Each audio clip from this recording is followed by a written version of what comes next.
Le film commence dans une base secrète où un prisonnier dessinait une ville sur le mur pendant que 2 soldats l'observaient. Lorsqu'il termine son œuvre, le prisonnier s'effondre au sol, épuisé, et l'un des soldats regarde le dessin, se rendant compte qu'il s'agissait de la représentation d'une place en Italie.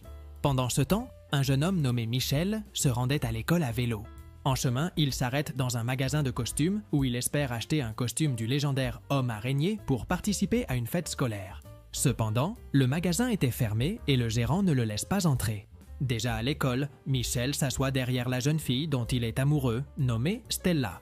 Après avoir été insulté par l'un des brutes appelé Brando, la classe est interrompue par une policière connue sous le nom de Giovanna. Elle arrive pour poser des questions sur la disparition d'un élève nommé Martino qui a disparu depuis 2 jours. Mais les élèves n'ont aucune idée de ce qui a pu se passer. Alors, Giovanna demande à la classe d'avertir la police si quelqu'un a des nouvelles de lui. Puis, elle s'approche de Michel et lui donne son goûter, révélant qu'elle est sa mère. Après son départ, le nez de Michel commence à saigner, alors il court aux toilettes.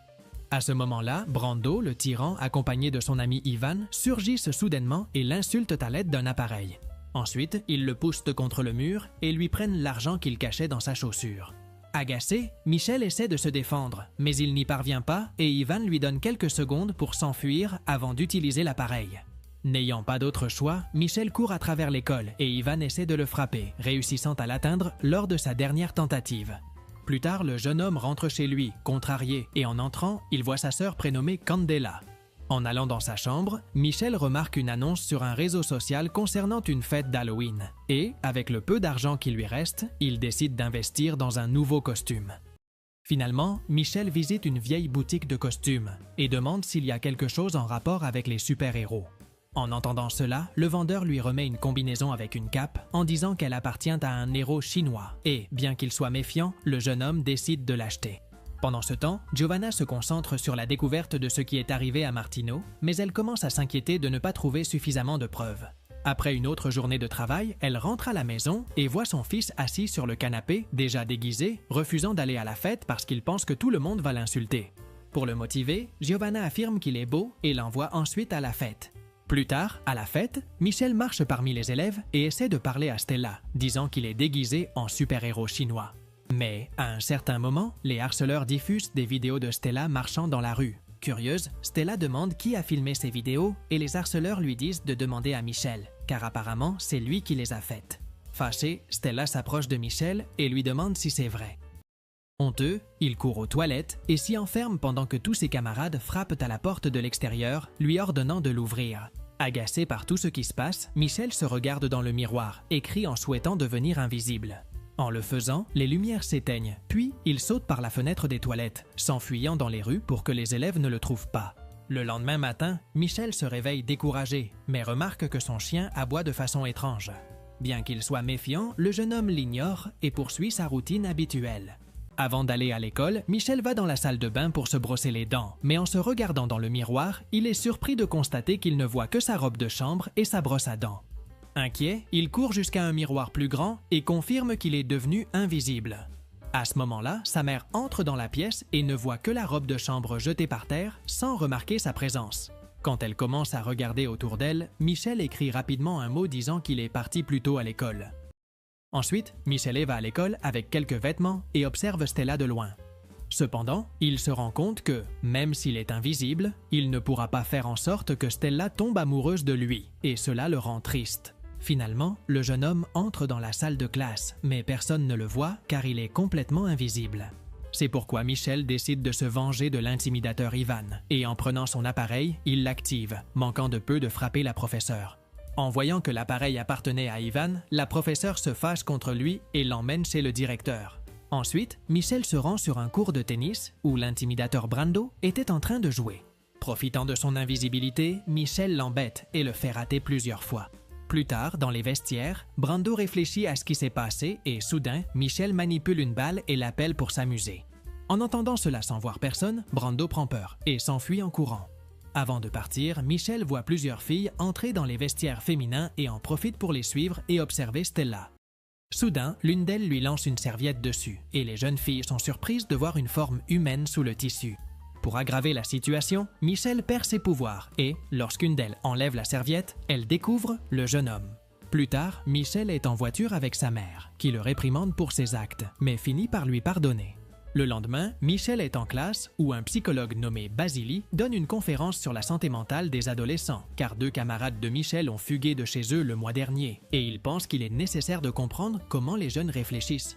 Pendant que Michel écoute la conférence, ses mains commencent à briller et disparaissent soudainement. À la fin du cours, Michel profite de l'occasion pour sortir rapidement de l'école avant que quelqu'un ne remarque quelque chose d'étrange.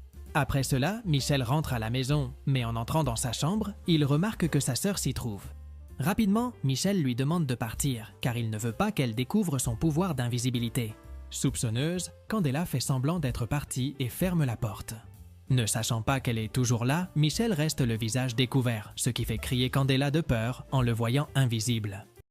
Michel lui couvre la bouche et lui demande de garder le silence, car personne ne doit découvrir son pouvoir. Après s'être calmé, Candela pense que le costume que Michel a acheté lui a donné des pouvoirs. Pendant ce temps, dans un commissariat, le psychiatre Vassili collabore avec Giovanna dans la recherche des adolescents disparus. Plus tard, en rentrant à la maison, Giovanna parle au téléphone sans se rendre compte que Michel, toujours invisible, est présent. Pendant l'appel, elle révèle que son fils a été adopté, ce qui met Michel en colère. Incapable de cacher ses émotions, Michel s'éloigne, manquant de peu d'être vu par sa mère. Essayant de se calmer, Michel se rend sur une balançoire à la plage près de chez lui. Alors qu'il se balance seul, Stella apparaît et croit voir un fantôme, mais pour une raison quelconque, elle ne prend pas peur et lui demande s'ils peuvent être amis. Michel accepte et dessine un visage souriant sur le sable. Curieuse, Stella lui pose quelques questions et lui offre même un bonbon, mais il fait encore plus semblant d'être un fantôme. Après cela, Stella s'en va et, au loin, Michel remarque la présence d'un homme qu'il observe à distance. Cependant, l'homme s'éloigne bientôt lentement en utilisant sa canne et le jeune pense qu'il était aveugle, donc il ne pouvait pas le voir. Plus tard dans la soirée, Michel se rend chez Stella et dessine le visage souriant sur la porte. En réalisant qu'il s'agissait du jeune homme invisible qu'elle avait vu auparavant, Stella décide d'ouvrir la porte et de le laisser entrer. Ensuite, Stella et le jeune homme s'embrassent, mais le pouvoir de Michel commence à faiblir et il s'enfuit avant que son visage ne soit révélé. Plus tard, Stella s'entraînait à la gymnastique, mais elle rate certains mouvements et se fait insulter par sa professeure. La professeure dit à Stella qu'elle va sortir prendre un café et la laisse seule. Soudain, un dard tranquillisant atteint Stella et elle s'évanouit rapidement. Au même moment, Michel décide de révéler ses pouvoirs à Stella et se rend avec son chien au gymnase où se trouvait la jeune fille. À son arrivée, Michel voit un homme masqué portant Stella dans ses bras. Sans hésiter, le jeune homme court pour l'arrêter avec l'aide de son chien. Malgré cela, l'homme parvient à s'enfuir avec Stella, l'emmenant avec lui. Peu après, les autorités arrivent sur les lieux et commencent à envisager que les adolescents disparus ne faisaient pas que fuguer de chez eux, mais qu'ils étaient en train d'être enlevés. Face à cela, Giovanna tente de calmer Michel, lui disant que tout s'arrangera. Pendant ce temps, Stella se réveille dans un endroit étrange, des câbles connectés à sa tête, et, en ouvrant les yeux, elle voit Vassili, qui commence à l'interroger et révèle qu'il est celui qui a enlevé les jeunes. Pendant ce temps, Michel cherche son costume de super-héros, mais il le trouve dans la machine à laver, complètement mouillé. Agacé, Michel va voir sa mère et se dispute avec elle, lui disant qu'à cause d'elle, qui a lavé son costume, il a perdu ses pouvoirs. De plus, il lui dit qu'il sait qu'il n'est pas son fils biologique, puis il s'enfuit de la maison. Revenons à Stella. On lui fait quelques examens, puis on la place dans une cellule où se trouvaient déjà ses 2 camarades disparus auparavant. Pendant ce temps, Michel reste seul sur la plage jusqu'à ce qu'apparaît, de façon inattendue, le même homme aveugle qu'il avait vu la veille, lequel commence à répondre à ses questions avant même qu'il ne dise quoi que ce soit, comme s'il pouvait lire dans ses pensées. Lorsqu'il lui demande qui il est, l'homme révèle qu'il s'appelle Andrei et, à la grande surprise du jeune homme, affirme être son véritable père. Refusant d'accepter cette révélation, Michel court vers lui en disant que ce n'est pas vrai. Cependant, Andrei commence à raconter une histoire et dit que, dans le passé, il menait une vie normale jusqu'à ce qu'une explosion provoquée par une bataille atteigne la région où il vivait. Andrei poursuit en disant qu'à cause de cela, des milliers de personnes ont péri, tandis que d'autres ont vu leur ADN modifié, développant ainsi des capacités et des super-pouvoirs. Ces personnes ont été classées comme spéciales et pour cette raison, emmenées dans un camp militaire où elles ont été forcées d'entraîner leurs capacités jusqu'à leurs limites. Cependant, plus elles utilisaient de leurs pouvoirs, plus elles devenaient faibles avec le temps et, dans le cas d'Andrei, il a commencé à perdre la vue.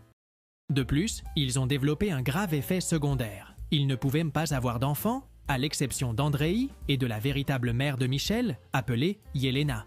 Andrei continue en disant que la création de nouveaux spéciaux était considérée comme impossible, mais comme lui et sa femme n'ont pas souffert des mêmes effets secondaires, ils ont pu avoir Michele, le premier enfant, né de l'union entre deux spéciaux. Dès sa naissance, les agents ont tenté de le capturer, obligeant ses parents à fuir avec lui. Pendant un certain temps, ils ont réussi à se cacher, car Andrei pouvait lire dans les pensées, et sa femme avait le pouvoir de devenir invisible. Mais lors d'une embuscade, elle a été éliminée par les agents et, craignant pour Michel, Andrei a lu dans l'esprit de Giovanna et, voyant qu'elle était digne de confiance, lui a confié son fils. Des années plus tard, les agents ont découvert que Michel était toujours en vie et ont commencé à capturer des jeunes pour le retrouver. Après avoir entendu toute l'histoire, Michel est surpris, mais il comprend que tout cela a du sens.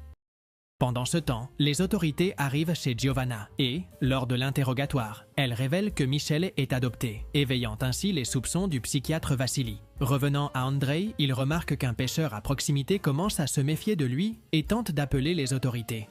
C'est pourquoi Andrei efface la mémoire du pêcheur en utilisant ses pouvoirs mentaux et, avant de partir, il remet à Michel un costume spécial qui lui permettra de devenir invisible quand il le souhaite. Peu après, les autorités arrivent avec Vassili et demandent au pêcheur s'il a vu quelque chose. Mais, ayant la mémoire effacée, le pêcheur répond qu'il n'a vu personne. Ensuite, Giovanna trouve Michel pensif et l'appelle pour rentrer à la maison. Mais Vassili apparaît soudainement et propose de l'aider. Giovanna accepte, mais dit qu'elle passera d'abord chez le vétérinaire pour récupérer le chien de Michel. À la maison, Michel se précipite pour essayer son uniforme pendant que Vassili prépare un thé. Soupçonneux, Vassili monte les escaliers et manque de surprendre le jeune homme avec son costume de super-héros. Mais Michel est rapide et s'habille à temps, sans éveiller de soupçons. Dans la cuisine, Michel remarque une blessure sur la main de Vassili, exactement à l'endroit où son chien avait mordu l'homme qui avait capturé Stella. À cet instant, il soupçonne que Vassili est celui qui a enlevé Stella et tente de s'enfuir, mais il ne peut pas, car Vassili avait déjà bloqué les portes. Inquiet, Michel court dans une autre pièce et révèle son costume de super-héros, devenant invisible juste à temps avant d'être attrapé par Vassili. Le méchant est déconcerté et, pour le retrouver, commence à lancer de la farine en l'air. Ce faisant, Vassili suit les traces de Michel et, le voyant entrer dans une pièce, il le coince et le projette au loin, l'obligeant à redevenir visible. Après avoir réfléchi un instant, Michel actionne un levier, faisant tomber un lit sur le méchant. Profitant de l'occasion, Michel s'enfuit et, alors qu'il marche dans les rues, il croise Ivan, qui était sur une moto. Sans hésiter, Michel monte sur le véhicule et lui demande d'accélérer. Pensant qu'un fantôme est sur sa moto, Ivan accélère et Michel parvient à s'échapper avant d'être attrapé par Vassili. En arrivant dans une zone plus isolée, Michel se révèle à Ivan et lui raconte tout ce qu'il sait sur ses camarades disparus. Plus tard dans la soirée, Ivan dit qu'en plus de Stella et Martino, Brando a également été capturé et il décide d'aider Michele à les sauver. À ce moment-là, Ivan prend son équipement pour affronter les méchants et sauver les jeunes. Pendant ce temps, Stella et les autres essaient de s'échapper par une ventilation, mais seule elle parvient à passer. En se cachant des gardes, Stella grimpe sur une tour, trouve un projecteur et dessine un visage souriant avec la lumière pointée vers le ciel pour que Michel le voie. À ce moment-là, Michel voit le dessin briller au loin et comprend que Stella demande de l'aide. Sans perdre de temps, ils remontent sur la moto avec Ivan et ensemble, ils partent en direction du sauvetage. En suivant la lumière dans le ciel, ils arrivent sur place, mais Stella est capturée par les gardes. Alors, Ivan provoque un court-circuit avec son équipement, causant une panne électrique dans le bâtiment. Michel profite de son invisibilité pour entrer sans être vu et, en s'approchant du centre de contrôle, il voit Vassili et ses hommes surveiller Giovanna et Andrei qui s'étaient alliés pour le retrouver. Face à la situation, Michel n'hésite pas. Il assomme l'un des gardes et ordonne à l'autre d'ouvrir la cellule où Stella et les autres adolescents sont détenus. Après les avoir libérés, Michel se révèle à ses amis qui restent stupéfaits. Avant de s'enfuir, Stella insiste pour aider un homme âgé qu'elle a vu prisonnier sur place.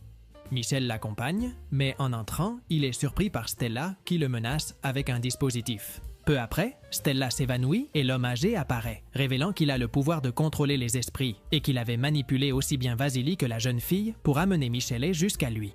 Ensuite, l'homme les place dans un sous-marin et ils partent au large. À ce moment-là, il révèle à Michel qu'il va l'emmener auprès de Yelena, sa véritable mère qui est toujours en vie. De l'autre côté, Giovanna et Andrei trouvent Vassili sur un bateau, qui était prisonnier et ne comprenait pas ce qui se passait. En colère, Giovanna lui demande où est Michel, mais il répond qu'il ne le sait pas. Andrei lit dans son esprit et confirme qu'il dit la vérité.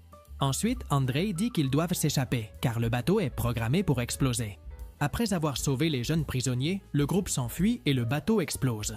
Dans le sous-marin, Michel découvre qu'il a aussi le pouvoir de contrôler les choses par la pensée. Et, submergé par la colère, il détruit tout autour de lui, élimine les agents et sauve Stella.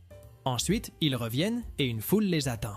Devant tout le monde, Michel devient invisible pour montrer ce dont il est capable, et Andrei annonce qu'il effacera la mémoire de tous afin d'éviter que les agents ne le poursuivent. Michel comprend et fait ses adieux à Stella avec un baiser.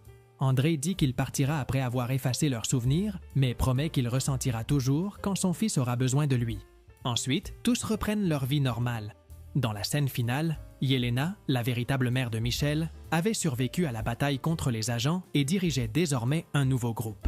Un garde informe que, même s'ils n'ont pas capturé Michel, ils ont localisé sa sœur jumelle, appelée Natacha. En même temps, on montre une scène du passé où Andrei s'enfuyait avec ses 2 enfants et c'est ainsi que le film se termine.